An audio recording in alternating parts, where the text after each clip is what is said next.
इस वीडियो में हम जो अरिहंत की बुक है आपकी, उसमें जो पॉलिटी सेक्शन है, ठीक है, वो थोड़ा थोड़ा करके हर एक वीडियो में कंप्लीट करने वाले हैं। ठीक है, तो फर्दर वीडियोस के लिए आप चैनल को सब्सक्राइब कर सकते हैं। बहुत ही डिटेल में, बहुत ही अच्छे से जो भी अरिहंत में लिखा है इम्पोर्टेंट चीज़ें, उन सभी को कवर करने की कोशिश करेंगे। ठीक है, तो ये हमारा फर्स्ट लेक्चर है और आज इस फर्स्ट लेक्चर में हम जो टॉपिक करने वाले हैं वो है बेसिकली आपका पहला टॉपिक है कॉन्स्टिट्यूशन ऑफ इंडिया। ठीक है, कैसे बना वगैरह वगैरह वो डिस्कस करेंगे इसमें हम। ठीक है, तो पहली बार कॉन्स्टिट्यूएंट असेंबली का जो आइडिया था, कॉन्स्टिट्यूएंट असेंबली, बेसिकली कॉन्स्टिट्यूशन बनाने के लिए किसी असेंबली की ज़रूरत तो थी, उसी असेंबली को कहा गया कॉन्स्टिट्यूएंट असेंबली। इसका जो आइडिया था वो फर्स्ट टाइम जिस पर्सन ने दिया उनका नाम था एम.एन. रॉय। इन्होंने 1934 में कहा कि हमारे पास कॉन्स्टिट्यूएंट असेंबली होनी चाहिए कॉन्स्टिट्यूशन बनाने के लिए। ठीक है, उसके बाद बेसिकली अब आगे आगे धीरे हम समझेंगे कि आइडिया कब एक्सेप्ट हुआ वगैरह वगैरह। पहले हम बुक के अकॉर्डिंग चल रहे हैं, इसीलिए उसी के अकॉर्डिंग करवाऊंगी। मेकिंग ऑफ कॉन्स्टिट्यूशन है बुक में नेक्स्ट, तो वही देखेंगे कॉन्स्टिट्यूशन। ठीक है, जो कॉन्स्टिट्यूएंट असेंबली थी ना, इन्होंने आइडिया दिया 1934 में, और जो कॉन्स्टिट्यूएंट असेंबली थी वो बनी कब? वो बनी आपकी जाके 1946 में। ठीक है, किस स्कीम के अंदर या किस प्लान के अंदर? तो ये बनी थी आपकी कैबिनेट मिशन प्लान। ठीक है, इसके अंदर आपकी कॉन्स्टिट्यूएंट असेंबली बनी थी। अगर हम टोटल स्ट्रेंथ की बात करें, ठीक है, कि इसकी स्ट्रेंथ कितनी होनी थी, इसकी स्ट्रेंथ होनी थी 389। ठीक है, जिसमें से 292 4 और बीच में आना था 93। ये जो 93 थी ना, ये आपकी प्रिंसली स्टेट्स होनी थी, प्रिंसली स्टेट्स, और ये होने थे आपकी ब्रिटिश प्रोविंसेस, और ये होने थे आपके चीफ कमिश्नर स्टेट।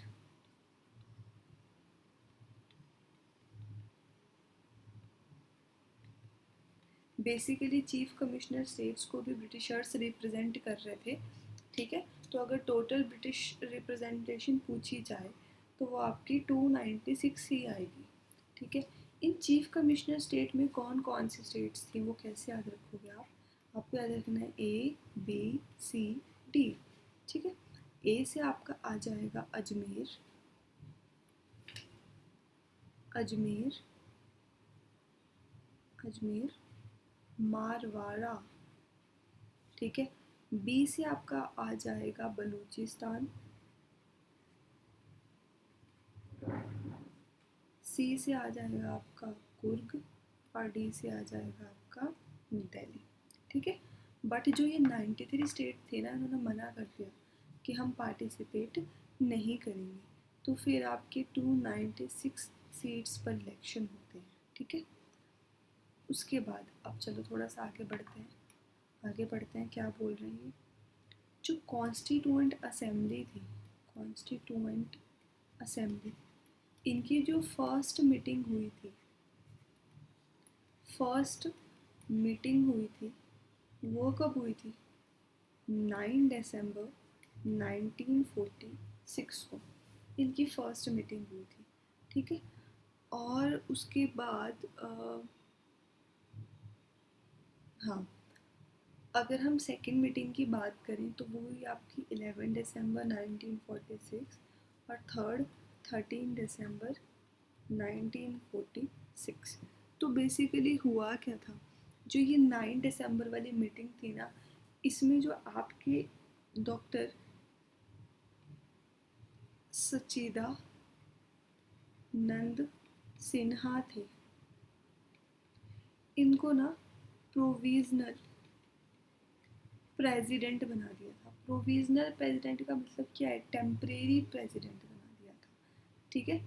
बट जब ये दोबारा मिलते हैं तो फिर परमानेंट प्रेसिडेंट बनाया जाता है किसको, राजेंद्र प्रसाद को, ठीक है। Even it can be asked कि जो आपके वाइस प्रेसिडेंट थे वो कौन थे, ठीक है। Vice president of constituent assembly, तो वो थे आपके H.C. मुखर्जी, ठीक है। और फिर उसके बाद ये भी पूछा जा सकता है कि आपके कॉन्स्टिट्यूशनल एडवाइज़र कौन थे, तो ये थे आपके B.N. राव, राउ, RAU, ठीक है। उसके बाद अगर बात करें कि कॉन्स्टिट्यूशन को बनने में टाइम कितना लगा, तो कॉन्स्टिट्यूशन को बनने में टाइम लगा 2 साल 11 महीने और 18 डेज, 18 डेज, ठीक है। इतना टाइम लगा हमारे कॉन्स्टिट्यूशन को बनने में। हाँ, उसके बाद एक और चीज़ बात आती है, objective resolution. First time objective resolution को कॉन्स्टिट्यूएंट असेंबली के सामने कब रखा गया, तो वो आपका 13 दिसंबर 1946 को रखा गया था, ठीक है। रखा किसने था, आपके जो पंडित जवाहरलाल नेहरू थे उन्होंने रखा था, ठीक है। और इसको अगर हम बात करें कि इसको एक्सेप्ट कब करा गया, तो इसको 22 जनवरी 1947 को एक्सेप्ट करा गया as a preamble of Indian constitution, ठीक है। इतना क्लियर होना चाहिए। उसके बाद अगर हम बात करें अपनी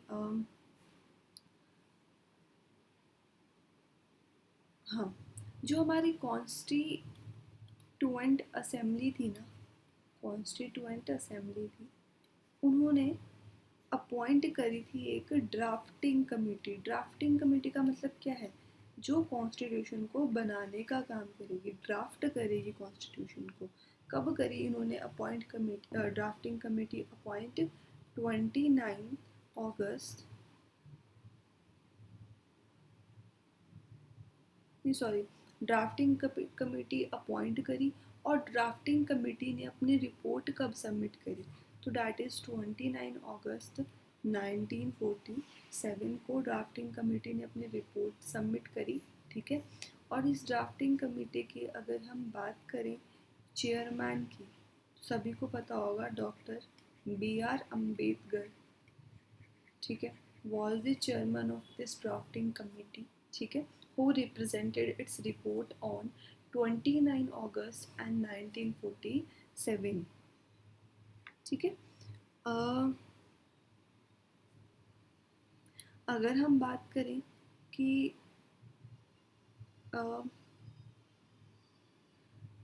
फर्स्ट टाइम इन्होंने ड्राफ्ट कॉन्स्टिट्यूशन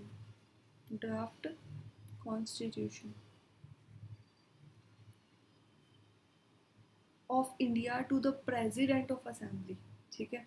असेंबली की प्रेसिडेंट कौन थे, राजेंद्र प्रसाद, ठीक है। इन्होंने फर्स्ट टाइम जो ड्राफ्ट कॉन्स्टिट्यूशन था वो कब सबमिट करा, ठीक है, तो दैट वाज ऑन 21 फरवरी 1948। इस डेट को पहली बार जो आपका ड्राफ्ट कॉन्स्टिट्यूशन था वो सबमिट कर दिया गया था, ठीक है।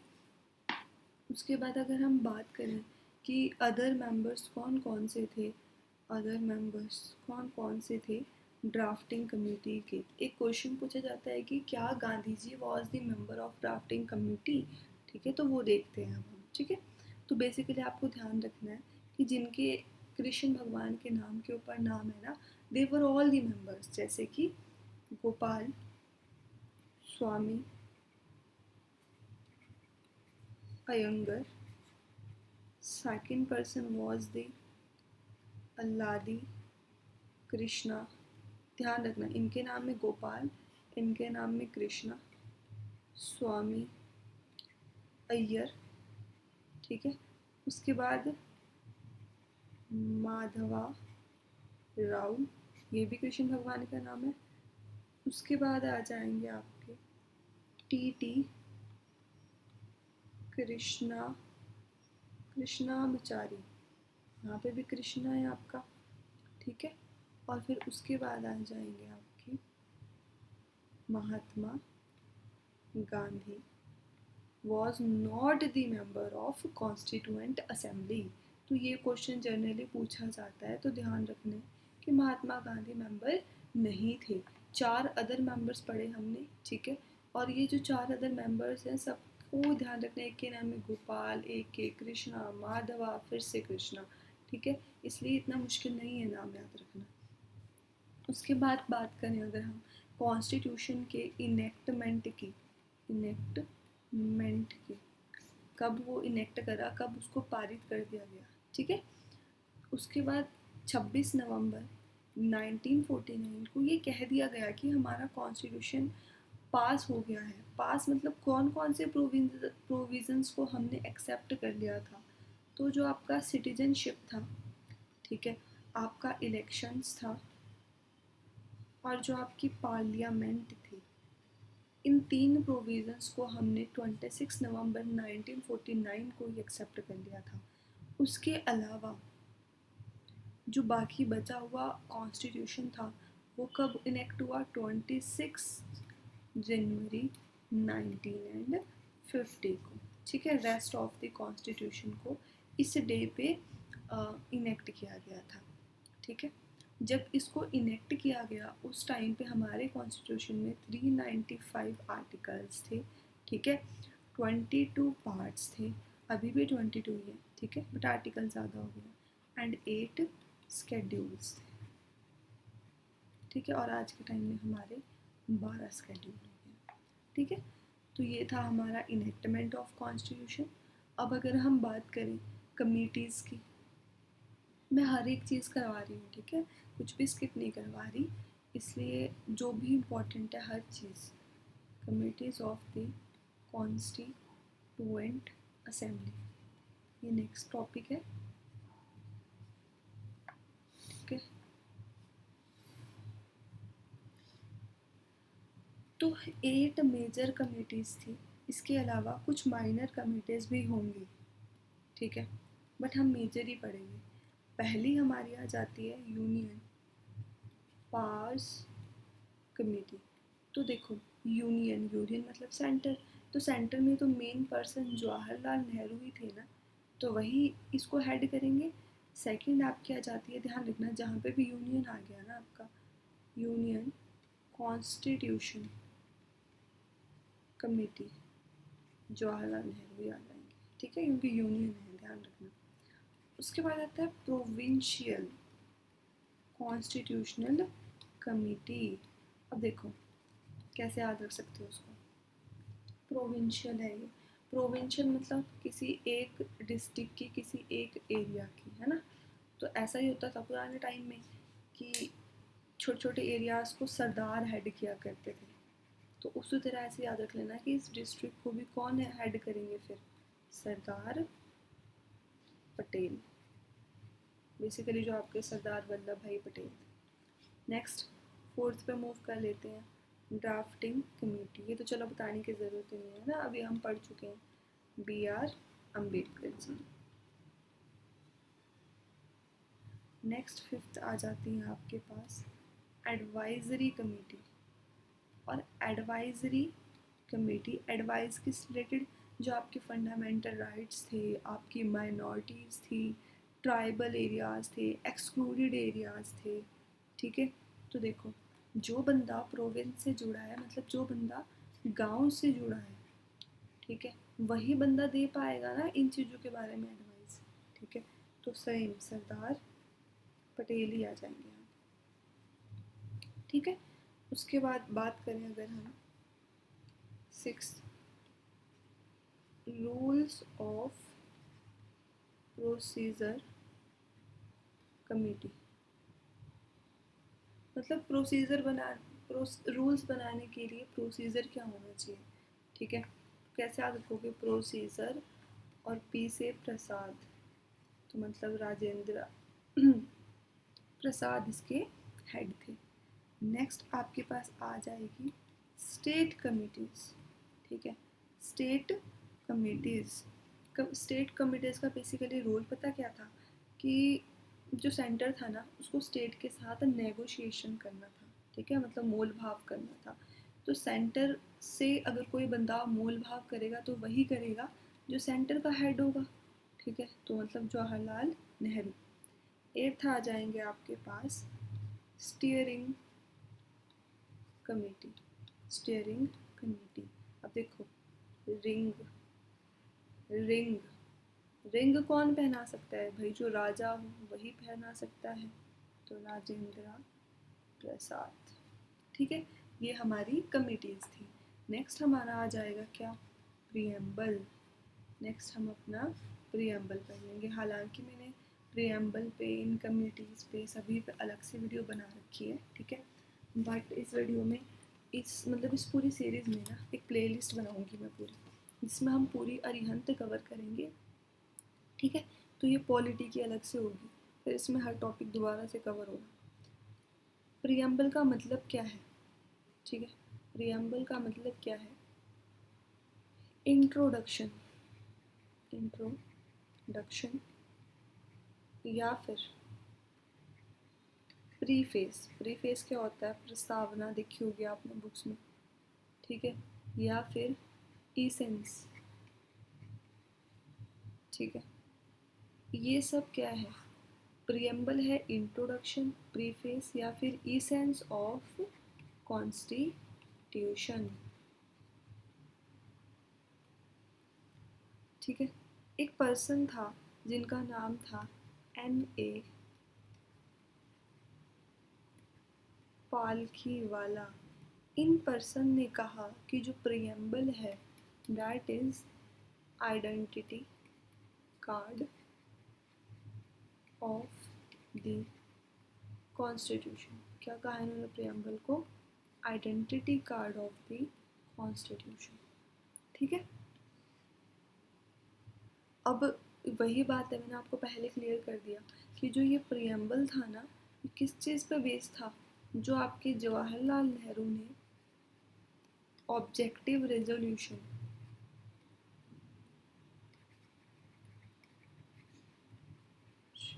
ऑब्जेक्टिव रेजोल्यूशन रिप्रेजेंट किया था, उसके बेस पे था ये प्रियम्बल था जो हमारा, ठीक है।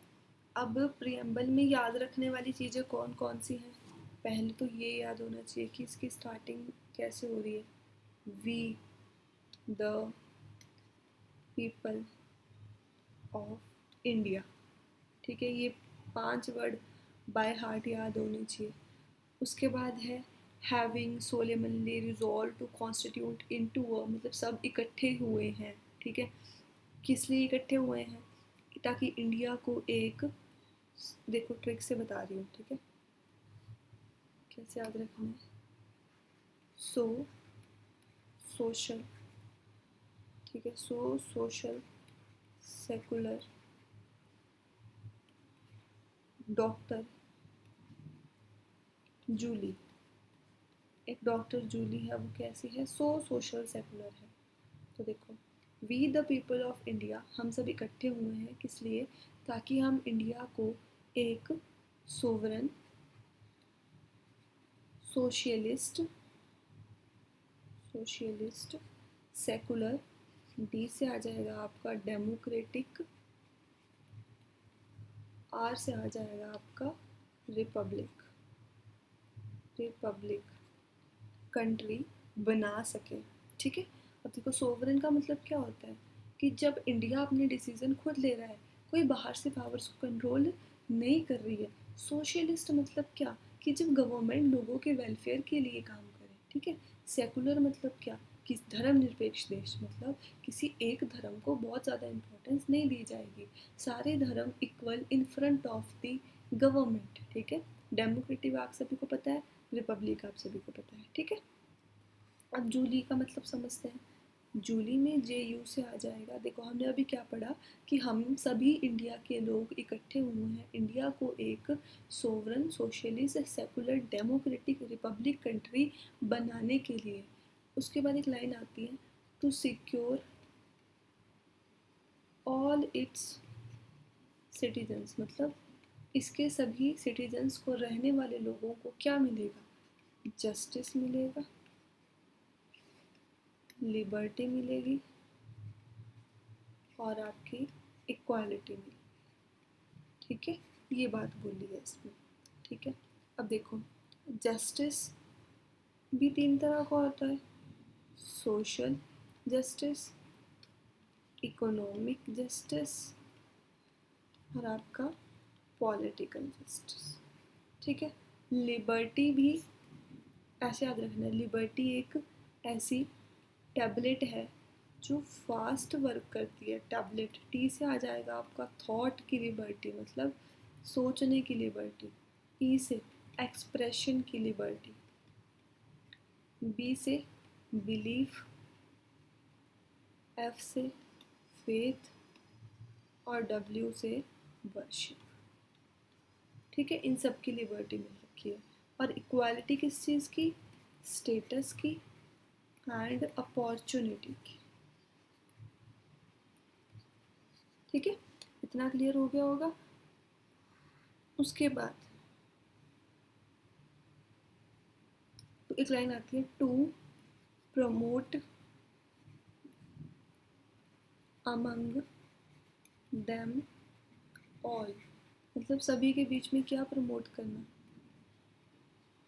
फ्रेटर्निटी। फ्रेटर्निटी मतलब भाईचारा। ठीक है, सभी के बीच में भाईचारा प्रमोट करना। ठीक है, फ्रेटर्निटी का मतलब समझ आ गया। तो ये कुछ इम्पॉर्टेंट वर्ड हैं, ठीक है, हमारे इंडियन कॉन्स्टिट्यूशन के। उसके बाद ऐसा लिखा गया है कि ये कॉन्स्टिट्यूशन कब अडॉप्ट किया गया? 20, इस तरह से लिखा है हमारे कॉन्स्टिट्यूशन में, 26th day of November 1949, do hereby adopt, enact and give to ourselves this constitution. तो ये बेसिकली हमारा प्रीएम्बल था।